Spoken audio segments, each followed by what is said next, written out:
Hola, ¿qué tal, lectores de AF Medios, audiencia de AF Medios? Agradecemos mucho el favor de su atención. Esta es una edición más de Focus, este 5 de junio del 2024.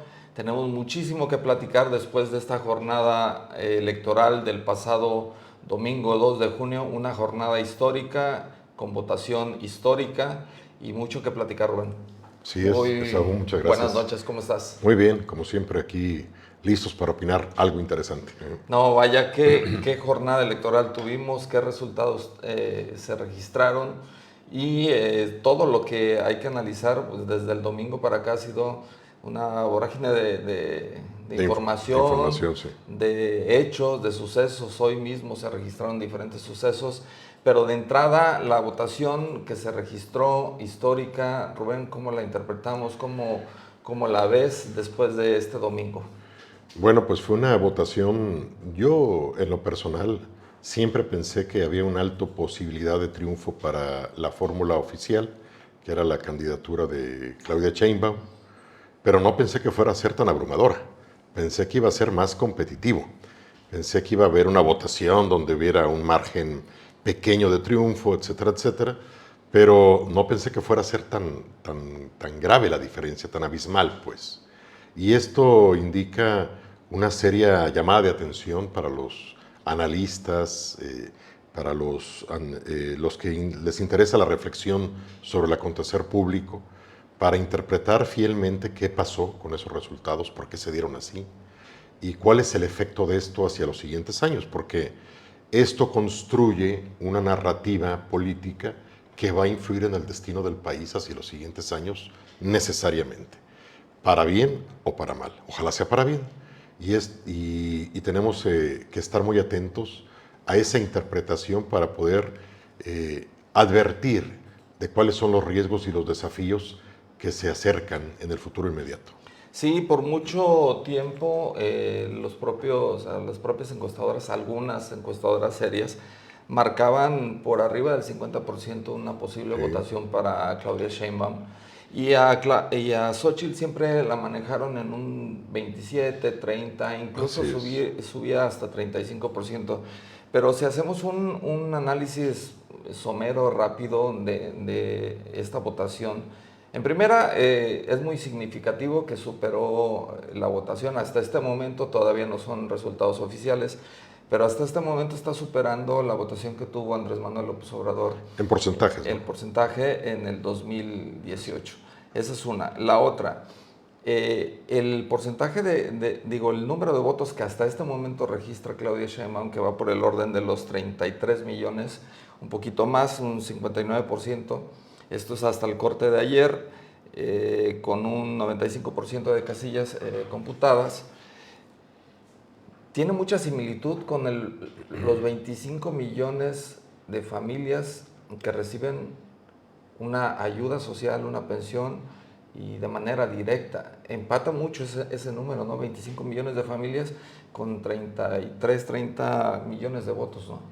Sí, aquí hay un fenómeno muy similar al que ocurrió, aunque respetando las diferencias de tipo ideológico, de construcción de escenarios de poder, etcétera, con lo que ocurrió con las elecciones que le tocó impulsar a Carlos Salinas.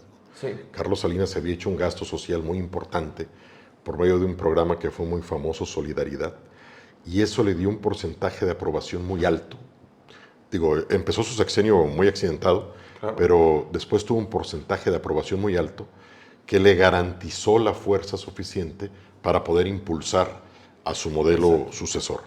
Claro que Carlos Salinas se enfrentó a un año terrorífico, que fue 1994, que hubo de todo, o sea, guerrilla, muerte del candidato oficial, etcétera, etcétera, que aquí por fortuna no se dio. Y eso implicó un escenario de mayor estabilidad para el gobierno del presidente Andrés Manuel López Obrador. Y sí, en efecto, hay una interpretación por allí bastante interesante de algunos analistas que les estuve revisando en los días pasados y hicieron un mensaje bastante claro de lo que sucede con las elecciones y dice, bueno, es que en realidad a una gran mayoría que se expresó en las urnas de la sociedad mexicana no le interesan mucho los pequeños detalles de administración del poder, como no le interesaron en su momento lo que podía hacer Carlos Salinas con el poder.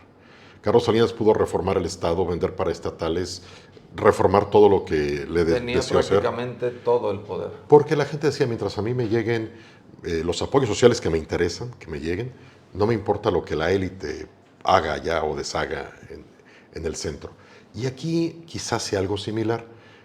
A una gran mayoría de la sociedad no le interesa si el poder legislativo tiene más o menos contrapesos con respecto al presidente, si se deben elegir o no los ministros de la Suprema Corte de Justicia, si hay que respetar o no los organismos autónomos, si hay que respetar la autonomía del INE. No le interesan esos detalles republicanos y de corte federalista o democrático. Lo que le interesa es que la democracia o el sistema político le dé resultados y que le dé resultados de una forma tangible, que le lleguen a su despensa, a su hogar, a su bolsillo. Y si a esta sociedad le decimos, oye, pero mira que hay corrupción posiblemente de los hijos, la corrupción siempre ha estado. Oye, pero mira que hay mucha inseguridad, también siempre ha habido inseguridad. Oye, que el narcotráfico, siempre ha habido narcotráfico.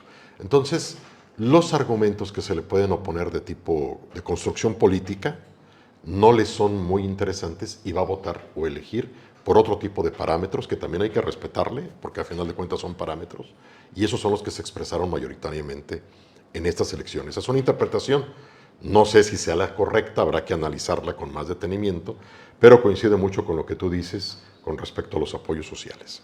Sí, parece que funcionaron, parece que se está convirtiendo ya en una regla de reciprocidad, apoyos sociales con simpatía y con votos para la elección. Durante el año también el presidente el año pasado lo decía, ¿no? Nosotros nos interesan los programas sociales porque la gente nos puede recompensar con votos, pero también cabe señalarlo, el número de votación que hubo también para los estados, ¿no? Y no solo en la elección presidencial, sino también en los estados, cómo se manifestaron estos votos, ¿no, Rubén? Sí, vaya, y es muy interesante porque yo, por ejemplo, hubiera apostado, digo, yo no vivo en Veracruz ni nada, pero por las notas que yo leía sobre las denuncias muy graves de corrupción que enfrentó la candidata oficial al gobierno de Veracruz, Rocío Nale, había evidencias de corrupción. Digo, si el 20% de las que se presentaron fueran ciertas, ese 20% era escandaloso. Y sin embargo la sociedad votó por ella.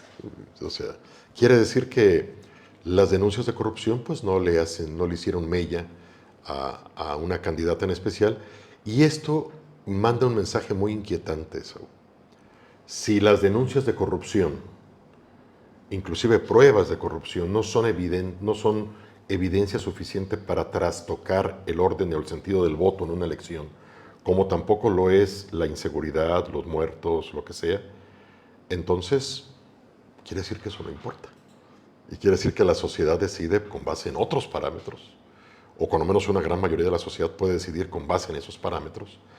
Y entonces eso, una interpretación negativa de ello, es que bueno, pues entonces hay que seguir con la corrupción y hay que seguir permitiendo que haya inseguridad. Al cabo no pasa nada.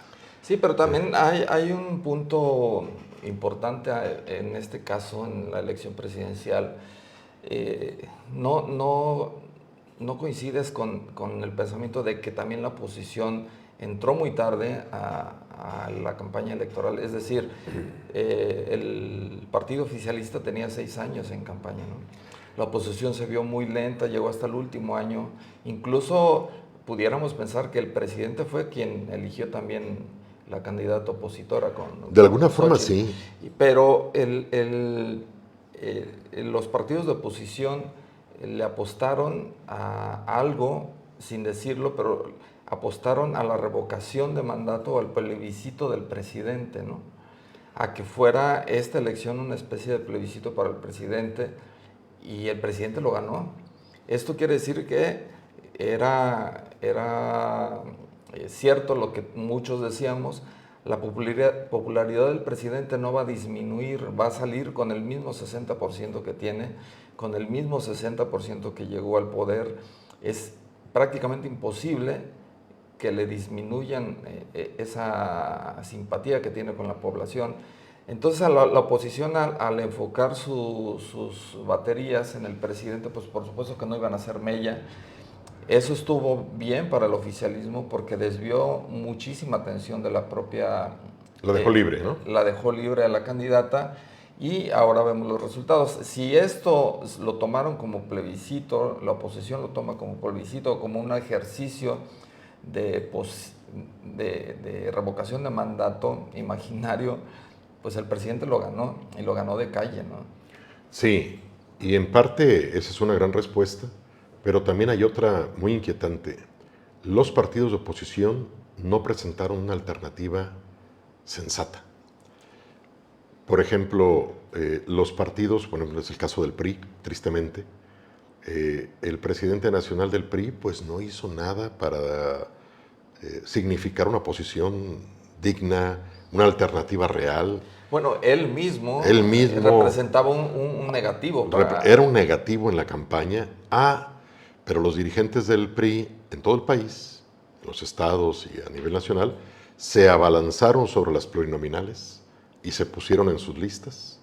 Ahí está Alito Moreno en la lista. Como siempre, ¿no? Como siempre. Ahí están las dirigencias estatales, incluso la de Colima, perdón, pero tengo que decirlo.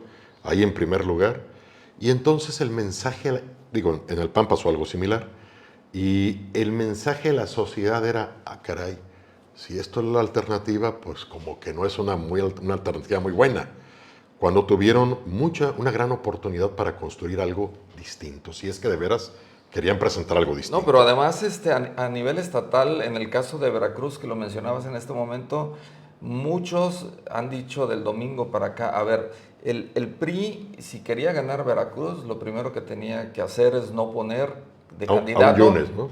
A alguien que se apellidara Yunes. O sea, es la misma familia de poder que ha estado ahí. Exactamente, o sea, se equivocó una y otra vez, la oposición, en especial el PRI, se equivocó una y otra vez, y lo decíamos ahorita, Alito mismo representaba un negativo para la propia oposición. Y ahí sigue, y no ha renunciado, y ahí se va a quedar, y ahí se va a quedar, y vaya, es casi vergonzoso. Pues, cuando tienes una derrota así, tan significativa, digo, vete. Presentas tu renuncia inmediatamente, vete. ¿no? Se termina la elección, la jornada electoral. En cualquier partido decente, ¿verdad? Incluso no esperas que termine la jornada electoral cuando se califiquen. Ese mismo día no, y él perdió. Renuncia, ¿no? Ahorita me encontré una nota que tuve en mi Facebook de hace un año, que yo decía, a ver, Alito, ya perdiste tantas gobernaturas, ya perdiste tantas presidencias, sigues perdiendo cosas, y sigues allí, o sea, claro. ¿Qué pasó, no? Y bueno, pero mira, ahí están los resultados. Vamos a ver la gráfica de cómo quedaron las gubernaturas. En el 2018, Morena tenía 5 gubernaturas.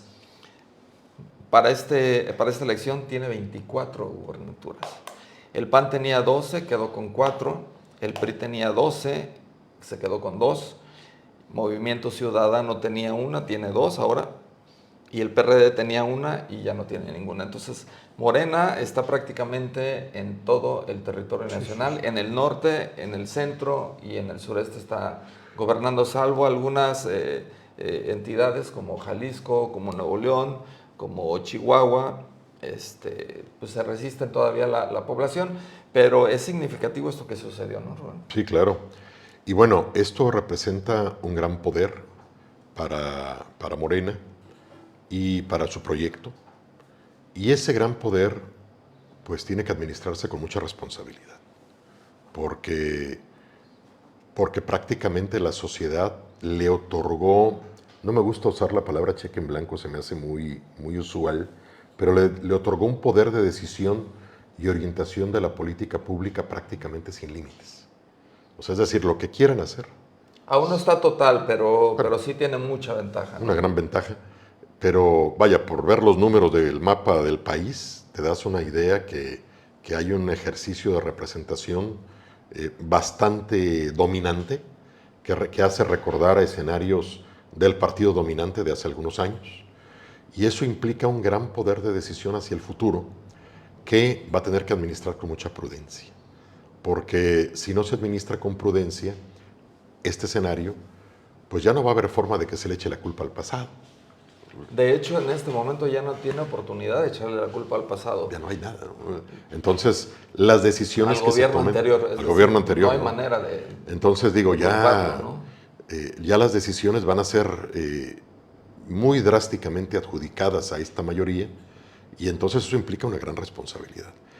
Hay algunas señales inquietantes, por ejemplo, los mercados, que normalmente cuando llega una presidenta o un presidente fuerte, los mercados crecen, se fortalecen.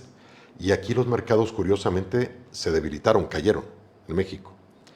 Y curiosamente, la ganadora virtual, que es Claudia Sheinbaum, mandó el mensaje de que el secretario de Hacienda actual iba a seguir en la Secretaría de Hacienda, como para un mensaje de tranquilidad a los mercados. Y el secretario de Hacienda mandó el mensaje de: a mí ya me dijo la secretaria, la virtual ganadora, que yo voy a seguir, así que mando los criterios como una forma de atenuar el mensaje cambio, a los mercados, pero curiosamente los mercados no reaccionaron bien. ¿Cuál es el mensaje de esto? Se fue para abajo la bolsa. Así es. ¿Cuál es el mensaje de esto? Que los mercados están esperando a ver qué pasa con el Poder Judicial. Porque ha habido unas señales muy claras de que va a haber una reforma al Poder Judicial en México, y eso es un mensaje muy delicado para la economía. Porque si no se consolida un Poder Judicial, independientemente de la forma en que se elijan a los ministros de la Suprema Corte, si no se consolida un mensaje de que el Poder Judicial va a seguir cuidando la propiedad privada, por ejemplo, va a seguir cuidando el interés individual, si no se consolida el mensaje de una Suprema Corte a la que puede recurrir porque es autónoma y fuerte, los mercados se asustan, ¿no? El dinero se asusta. Claro. Y esto puede provocar muchas crisis en un futuro. Sobre todo en temas de gobernabilidad, Así es. de Muchas justicia. cosas. Muchas cosas. Una reacción mala a esto sería pasar a una visión ideológica y decir, pues que se vayan los que se tengan que ir, como le pasó a López Portillo, y el país cae en un caos, ¿no? Que en aquel momento a López Portillo le salió lo macho y pues el que quiera comprarnos el petróleo, que no lo compre, si no, que se vayan. Y el que quiera largarse con su dinero, que se largue. No, pues se largaron todos. Y el país cayó en una crisis de la que nos salimos en muchos años, ¿no? Claro. Prácticamente 2 Oye, décadas. Rubén, ¿tú crees que la marca Morena dominó más que los propios candidatos? Te lo comento porque ayer estábamos viendo que en el caso, por ejemplo, de la Diputación Federal para Vallarta, que es el Distrito 5 de Jalisco, ganó un candidato y en el PREP y en la boleta decía candidato por definir y ganó Morena. En el caso de Colima hubo algunos candidatos que ni siquiera tuvieron que hacer campaña y ganaron para No, claro, ahorita federales, ¿no? estamos en un momento así. Es muy similar a lo que le ocurría al PRI hace unos años. El PRI aventaba candidatos y candidatas y ganaban. O sea, la lucha política era al interior del PRI, no al exterior. El que aventaban, así era el peor, que no supiera ni hablar ni escribir y que hablara barbaridades, ganaba. O sea, estamos repitiendo la historia. Estamos repitiendo mucho de la historia. Digo, a los mexicanos nos costó 70 años, por supuesto a los que les tocó vivir desde ese inicio, 70 años quitar un partido hegemónico en el poder, y parece que estamos regresando a eso, le estamos dando todo el poder a un partido otra vez. Yo creo que no lo quitamos, yo creo que lo sustituimos. Yo creo que el modelo hegemónico es parte, en muchas formas, es parte esencial de un gran porcentaje de la sociedad mexicana, y ese modelo sigue de alguna forma, nada más cambia de color, ¿no? Sí, también hay que analizar el tema. Yo creo que las incidencias que sucedan en el proceso electoral, este recuento de votos de más del 67% que dijo Guadalupe Tadei hoy, la presidenta del INE, que se iban a revisar, contar otra vez el 67%. Yo creo que un tema importante es la sobrerepresentación, algunos analistas ya lo señalaban, y yo creo que la clave para que se consolide o no un posible contrapeso o un poder prácticamente absoluto para Claudia Sheinbaum, ¿no? Sí, estaba viendo algunos apuntes al respecto de especialistas y decían, por ejemplo, que la coalición Morena, PT y Verde Sí. obtuvieron el 54.1% del voto a la Cámara de Diputados. Sí. En este caso, hubo ahí una intervención ilegal, pero para estos efectos ya qué importa. Sí, claro. La secretaria de Gobernación, que es una intervención gubernamental más, dijo que tendrían el 73% de la Cámara, es decir, 365 diputados, lo cual es incorrecto e ilegal. Es ilegal, no puede haber más del 8% de representación. Según la Constitución Política del país, no puede haber, hay un límite de representación del 8%, de sobrerepresentación. En el Senado, también la fórmula Morena, PT y Verde alcanza el 54.8% de los sufragios, que solamente deberían sumar un 8%. Claro. Eso indica que esto se tiene que cuidar y se tiene que hacer valer. Sí, es donde si es que la Constitución todavía vale, sí.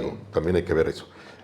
Pero si la Constitución del país todavía vale, esto se tiene que respetar y esto implica que tiene que haber un mayor equilibrio en el Congreso. Sí, aquí hay algo que incluso Lorenzo Córdoba mencionaba. Todos los partidos que están en coalición, en este caso, por poner un ejemplo, el Verde hace algunos trucos ahí legales para hacerse de más representación por haber estado en la coalición. Y hay un ejemplo muy claro. Por ejemplo, el Partido Verde tiene el 8% de votos en esta elección y le tocan 72, hasta ahorita la cuenta 72 curules. Es demasiado. Y MC, que tiene 11% de votos, o sea, más que el Partido Verde, solamente le tocan 27 sí, son de los defectos de la curules en la Cámara de Diputados. Es algo que todavía desproporcionado y por supuesto que los partidos, en este caso, principalmente oposición, tendrán que velar por esa situación, porque sí es muy significativo la sobrerepresentación, casi 2 veces. Injusta, ¿no? La coalición oficialista casi 2 veces muy injusta. Supera la representación, el tope de representación, ¿no? Así es muy injusta y por eso precisamente se estableció desde hace muchos años el límite de la sobrerepresentación, que sabemos que es inevitable, pero tiene que haber un límite del 8% nada más en ambas cámaras. Si esto ocurre así, si es que la Constitución sigue teniendo vigencia, entonces vamos a tener un Congreso más acotado, con no una mayoría clara que le permita a la fórmula victoriosa hacer lo que quiera con las reformas de cualquier tipo. Sí, oye, Rubén, si quieres vamos a ver lo que dijo el presidente después de esta elección, lo que dijo de la oposición. Vamos a ver qué dice. Los han hecho vivir en una burbuja.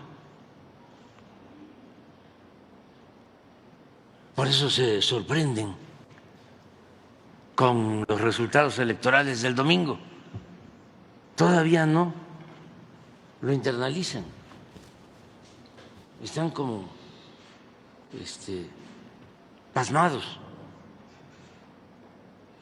sorprendidos. No esperaban eso. A ver, permíteme. No esperaban eso. ¿Por qué no lo esperaban? Porque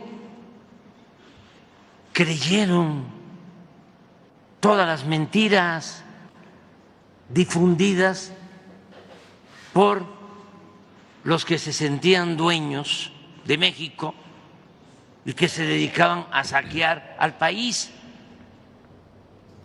Dice, están pasmados, viven en una burbuja, no saben qué pasó. Y en cierto sentido tiene mucha razón.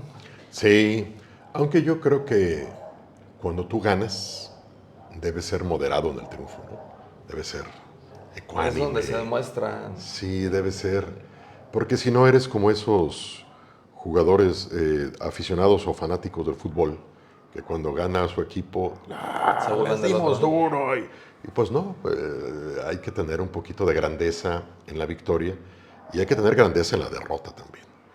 Y yo creo que ahí están obligados ambos elementos a manifestarse de esa forma. Pero bueno, el presidente de alguna forma tiene razón en sentirse jubiloso, ¿no? Sentirse eufórico, porque precisamente esta es la culminación de toda su carrera política.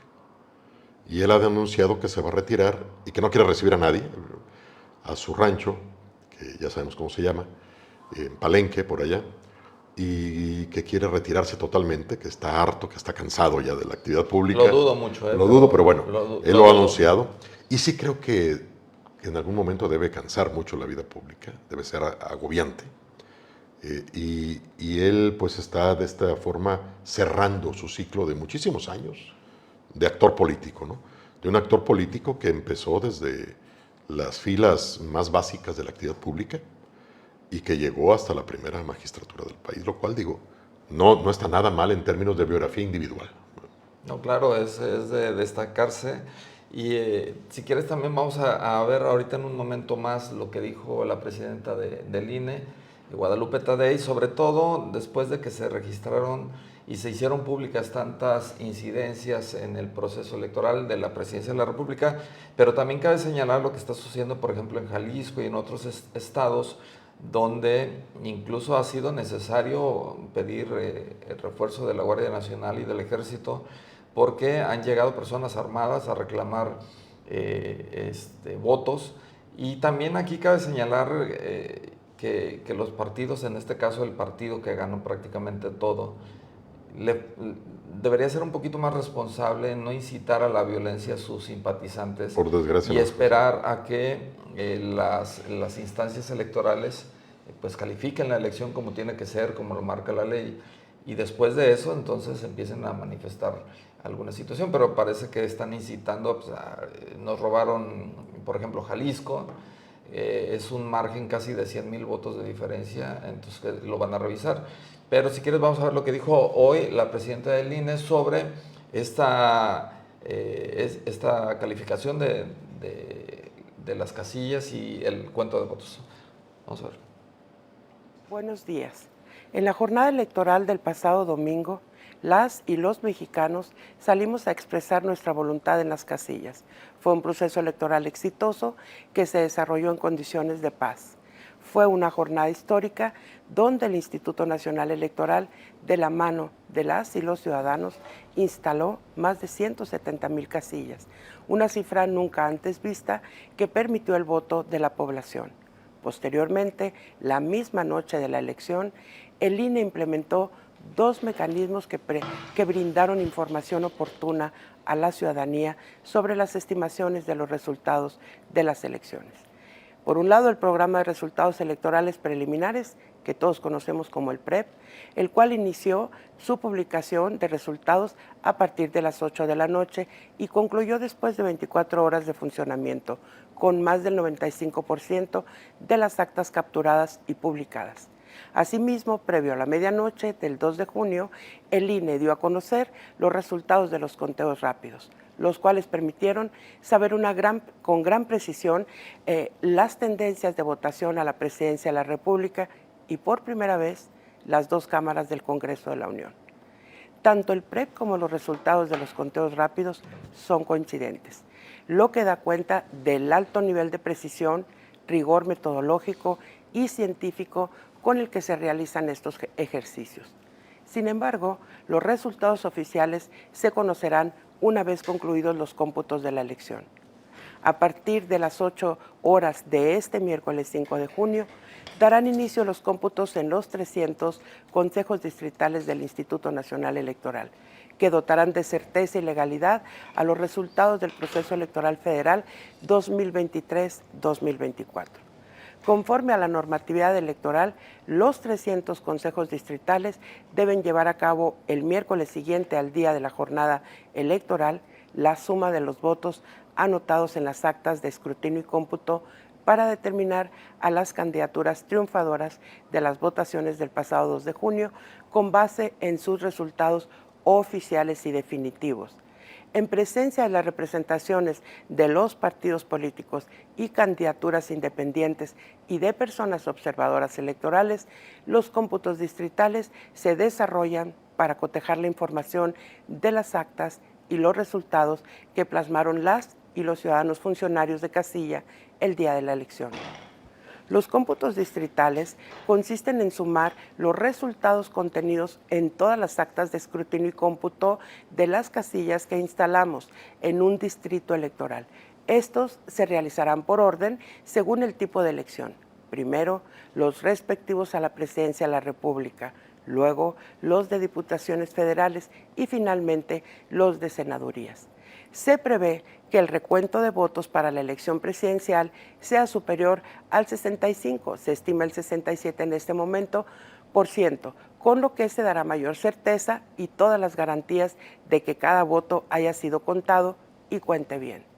Las actividades de los 300 consejos distritales se llevarán a cabo en sesiones ininterrumpidas, las cuales deberán concluir en un plazo máximo de 82 horas, es decir, a más tardar a las 18 horas del sábado 8 de junio, cuyo avance se transmitirá a nuestra página de internet, computos2024.ine.mx.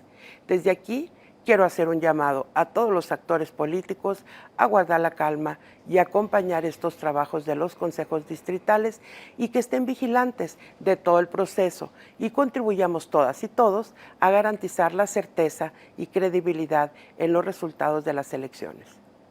Elijamos una vez más vivir en democracia. Buenos días. Pues por supuesto que la presidenta del INE pondera el trabajo, la realización de esta jornada electoral, pondera la imparcialidad, el profesionalismo, sobre todo del PREP, pero hasta que no se concluya la calificación de la elección y por supuesto el recuento de votos de este 67% que está mencionando, no va a dejar tranquilos a muchos, ¿no? Sí, aquí habría que aclarar, por ejemplo, que el PREP es solamente un programa de presentación de resultados preliminar, que no tiene una validez jurídica. Claro. Es solamente un indicador de cómo están las cosas en las casillas. Y se van a detectar muchas inconsistencias entre el resultado real de una casilla y lo que arrojó el PREP. Para eso están los cómputos distritales, que son los que están realizándose ahorita, donde los partidos están representados y se ponen a contar, tiene que ser una revisión. A revisar. Y de seguro van a aparecer muchas inconsistencias porque hay todavía muchas fuerzas predemocráticas o autoritarias entre la sociedad que les da por hacer fraude, hacer un chanchullo por aquí, poner a votar a algún muerto por acá. Vaya, eso siempre se ha dado. Es parte de nuestra lenta evolución democrática que hemos tenido en México, desde la barbarie predemocrática hasta algo más sensato. Pero yo creo que independientemente de todas las inconsistencias que hay que resolver y analizar y depurar y llegar a una conclusión lógica, creo que no se explica la votación mayoritaria que tuvo el partido ganador o la fórmula ganadora, ni con todas las inconsistencias que se puedan encontrar y localizar. No creo que sea algo sustantivo al final del caso. Son muchísimos millones de votos de diferencia. Claro. Entonces, prácticamente fueron 2-1. Estaba viendo una nota por ahí que yo la verdad ya no sé qué creer y qué no creer, de que estaban una fila de personas en un municipio del Estado de México pidiendo que les pagaran por el voto. Sí, en el Estado de México y en algunos otros estados se han hecho filas durante este día reclamándole a los candidatos ganadores de Morena que les paguen lo que les prometieron. En promedio van de 2,000 a 2,500 pesos, pero no es poquita gente. Es un montón. Son filas de cuadras. Yo la verdad creo que ya no les van a pagar.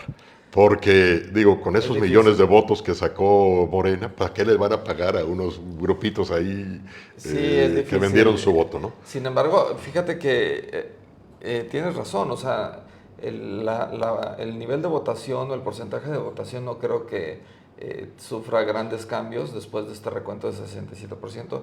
Puede haber un porcentaje, pero no creo que es suficiente para revertir la elección, pero parece que la oposición va a enfocar sus baterías en la imparcialidad que hubo en el proceso electoral, enfocar en en la figura del presidente, estar metido en el proceso electoral, el dispendio de recursos que puedan acreditar o no la oposición, pero parece que por ahí se va a enfocar la oposición más que por los votos, ¿no? Va a haber un intento de ver si se logra acumular, La intervención del Estado.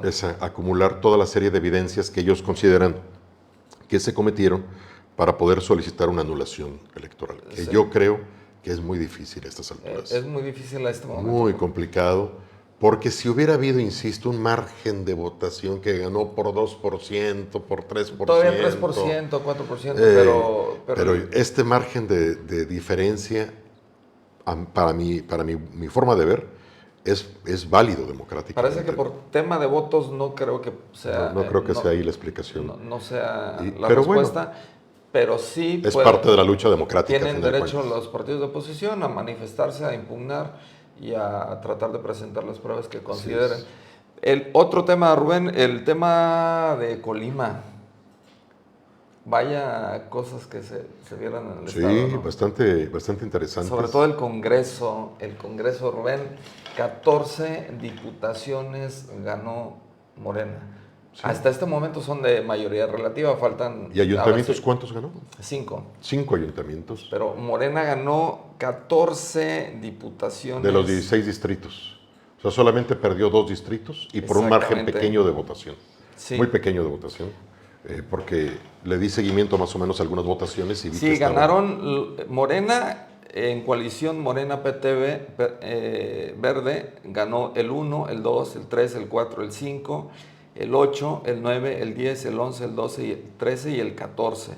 Y como Morena solo ganó el 15, el 16. La oposición, PRI y PAN, esta coalición solamente ganó 2 diputaciones y cabe precisar que una es la hija del exgobernador Fernando Moreno y otra es la hija del político panista Pedro Peralta, ¿no?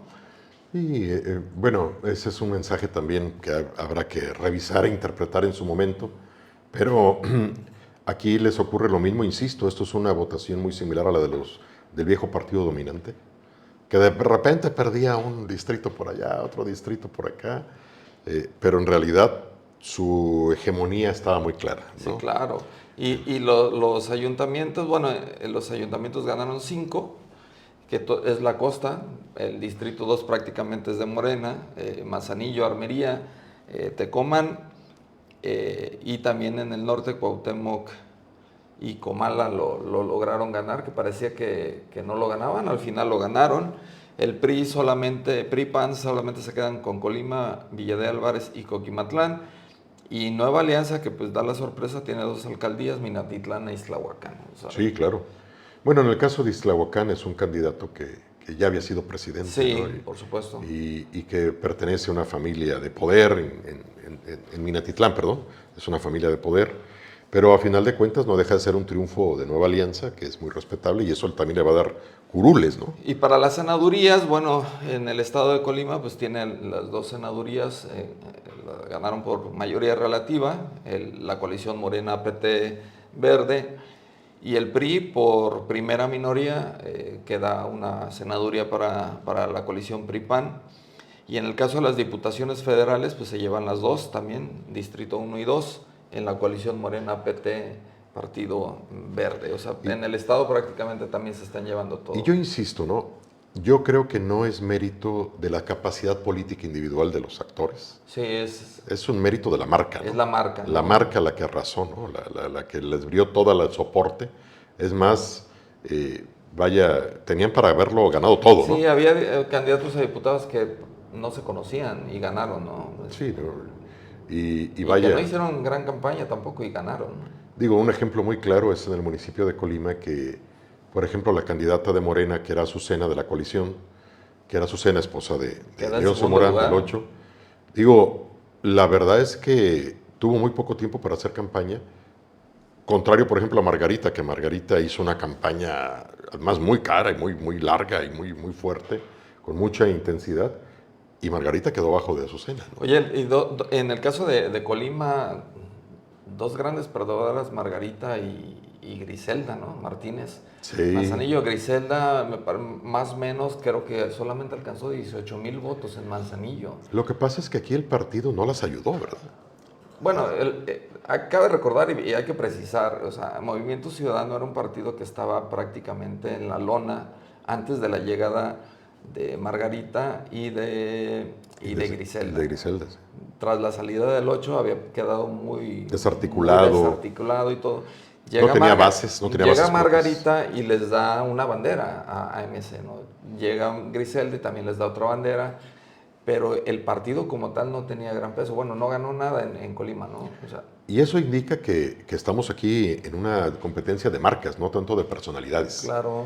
Entonces, si la marca con la que estás compitiendo es una marca que va a la baja, pues no puedes hacer gran cosa, ¿no? Sí, porque en el caso de Margarita, bueno, no es lo mismo haber competido teniendo el gobierno del estado de su lado en su momento. Sí, o sea, claro. todo el mismo PRI que todo el estaba cobijo. fuerte en ese momento en el municipio de Colima. Todo del cobijo Del lo PRI, que del quedaba, PAN, propiamente. Del PRI y el PAN, la estructura del PRI y del PAN que había en ese momento. Además, ella venía de ser presidenta del DIF estatal, tenía todo puras cosas buenas y ninguna A mala. llegar a un partido que no tenía estructura, que es prácticamente nuevo y que se está conformando, se está armando apenas este partido.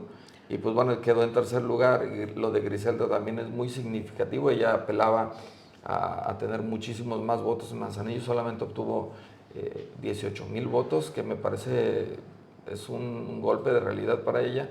Pero también equivocaron creo que dos cosas, Rubén. Primero, Margarita sale del PRI y mantiene una lucha mediática, política y pública con el PRI, cuando el PRI ni siquiera tenía el poder, no estaba en disputa nada. No, o sea, y no le había dado todo a ella. no tenía gobierno del Estado.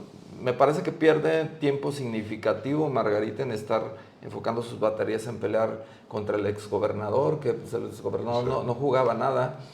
Y en el caso de Griselda, también creo que equivocó un poquito la estrategia al estar peleando con la gobernadora. La gobernadora no estaba en disputa ningún cargo, no podía salir a decir tampoco nada. Era como estar peleando con la pared. Y durante mucho tiempo, o durante varias semanas, enfocó sus baterías en estar atacando a la gobernadora. Perdió tiempo valioso, me parece, y bueno, ahí están los resultados. No, y se pelearon con la marca que las llevó al poder. Sí, también. O sea, la marca que las llevó al poder, ambas se pelearon con esa marca. Cosa que nunca he entendido bien, muy bien, pero creo que ellas debieron haber tenido un poquito más de lealtad a las siglas que las impulsaron. El gran problema de la política es de que si no tienes una valoración muy certera de la realidad, cuando estás en el poder piensas que llegaste al poder por ti mismo. Por ti mismo, ¿no? Porque eres muy inteligente, porque eres muy guapo, porque eres brillante, porque naciste para el poder. Y se te olvida que el partido que te impulsó y la marca que te impulsó, a lo mejor tuvo un gran propósito y un gran cobijo el que te dio, Claro. para que pudieras acceder a esa representación. Pero se les olvida y bueno, o sea, y aquí está un ejemplo muy concreto, ¿no? Sí. Hay veces que resulta, ¿eh? Hay veces que salirse de un partido, de una marca, hacer un gran escándalo, berrinche, salirse, pelear, les ha funcionado a muchas personas, pero no todas las elecciones son iguales. Y aquí en esta elección la marca importó mucho, ¿no? Sí, pero sí es un golpe de realidad para las dos. Así es. Sobre todo Bueno. en el último tramo de la campaña se sentían Bastante seguras, ¿no? bastante seguras y consideraban que la suma de sus capitales políticos era segura. Y ya lo has dicho tú, lo hemos dicho varias veces, en política no puedes sumar. Tan fácil, ¿no? No aplican la aritmética simple, ¿no? Ahora, yo creo que las dos tienen su propia personalidad que ya construyeron políticamente. Ojalá no la dilapiden. Ojalá sigan en política, ¿no? Ojalá sigan apostando por la construcción, en este caso, si ya están en MC, pues que sigan apostando por construir realmente un partido ahí, ¿no? Y a lo mejor en algunos años esto da la vuelta, como ocurre mucho en la política y en la democracia, da todo vueltas, y a lo mejor vuelven a tener una oportunidad más en términos electorales. Pero yo creo que aquí se va a probar si ellas realmente tienen madera para seguir en la actividad pública, porque la verdadera madera en la actividad pública se demuestra cuando estás en lo adverso, no cuando estás en el poder, ¿no? Vamos a ver cuál es su futuro, ¿no? Personal. Sí, también de otro golpe de realidad para candidatos a diputados locales de Sí. la oposición, PRI, PAN, también fue un golpe de realidad. Sí. Que la gente los ubicó o les cobró algo, ¿no? Pues yo creo que también lucharon contra la marca, ¿no? Es muy difícil, mira, cuando tú estás peleando contra una tendencia mayoritaria en una elección, es muy complicado que ganes. O sea, si en ese momento la tendencia universal hubiera sido el PAN, que ya ha pasado, que también pasó en Colima, por más que luchas, es muy difícil que ganes porque el otro partido va a tener un porcentaje de votos natural.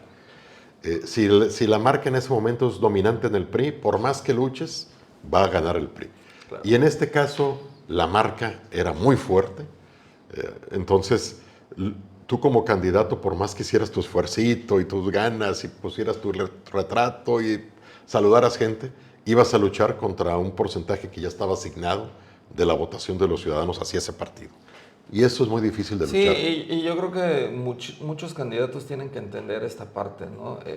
Yo he conversado con algunos que ganaron ya y algunos los he notado que sienten que ganaron por ellos, pero la verdad es que... No, bueno. Yo les he dicho, bueno, tiene que ver, pero la verdad es que la marca vendió mucho.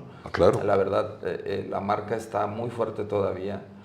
Y ve nada más el nivel de voto que la propia marca le dio a la virtual. Sin hacer campaña, si tú eras candidato de la coalición Morena, PT, Verde, sin hacer campaña, podías ganar.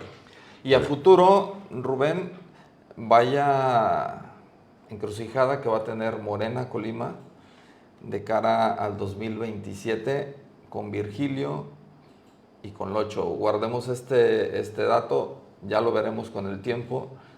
Y vaya encrucijada que se van a poner ahí con dos candidatos externos y les van a competir a propio Morena. Sí, claro. Y en su momento pues habrá que ver cómo resuelve la coalición, si es que sigue a nivel nacional, la distribución. Con la fuerza y con el apagafuegos que llegó, como llegó prácticamente el Locho Morán, y los votos que le dieron, la coalición que le dio Virgilio, no la tiene fácil para elegir el próximo. La van a pelear ellos y se van a pelear, pero por mucho. Sí, vaya, va a estar muy interesante, pero ya estaremos aquí. Ojalá el programa Focus continúe mucho tiempo y estemos aquí analizando esas circunstancias. Oye, ya para finalizar el programa, Rubén, pues hoy se elige por otros 4 años al rector de la Universidad de Colima, nuestra alma mater, el doctor Cristian Jorge Torres Ortiz Cermeño. Otros 4 años le renuevan los votos de confianza a la comunidad universitaria para que esté al frente de esta casa de estudios. Sí, y yo creo que aquí es muy importante recordar que el rector, yo a mi juicio, es uno de los funcionarios más importantes por muchas cosas que tiene el estado de Colima. Es una persona joven, todavía tiene una juventud madura, pues, pero joven. Tiene una gran calidad académica, ha sido maestro universitario. Ha recorrido todos los espacios universitarios. Todos los espacios universitarios, fue maestro, director de facultad, vaya. Hasta director fue secretario general, social, ¿no? Sí. Ha recorrido todos los espacios de experiencia universitaria y está acreditando buenos resultados y tiene una gran base de apoyo en estudiantes, trabajadores, en toda la comunidad universitaria en su conjunto. Y yo creo que habrá que verlo con mucho interés porque esa gran fuerza que está demostrando ahorita, pues puede ser muy útil no solamente para la universidad, sino para la sociedad en general. Yo creo que algo que resalta mucho de la gestión, de esta primera gestión del rector de la universidad, es esa facilidad, por decirlo de alguna manera, para poder agrupar todos los liderazgos de la universidad y agruparlos en torno a él en un mismo camino. Me parece que sí ha conformado un gran equipo en términos de liderazgo. Y fíjate que no tiene críticas. Sí, cosa que no pasaba con las anteriores rectorías, ¿no? No tiene críticas ni internas ni se han escuchado señalamientos críticos de partidos externos. Pero, bueno, también su perfil es político, Exacto. sabe manejarse dentro de la institución, conoce la Es institución. moderado, es prudente, se concentra en sus tareas. Vaya, es un gran, Ha buen consolidado funcionario, muy buen funcionario. un buen periodo, un buen primer periodo que le dio la oportunidad de que prácticamente toda la comunidad universitaria se expresara y le manifestara su voto. Hoy le renuevan otros 4 años para... Pues le deseamos mucha suerte. Mucha suerte. Mucha suerte en su nueva gestión. Pues muchas gracias, Rubén, por haber Gracias. estado. Hoy nos extendimos un poquito más. Valió la pena. Había por qué extenderse, así que pues te agradezco mucho otra vez. No, como siempre, Como a la todos orden. los miércoles a las 8 de la noche. Gracias, Esaú. Muchas gracias. Gracias, Rubén. Gracias. Pues agradecemos mucho el favor de su atención, que nos haya acompañado esta vez por más de 30 minutos. Casi nos aventamos 1 hora. Y nos vemos el próximo miércoles en Focus. Muy buenas noches y gracias.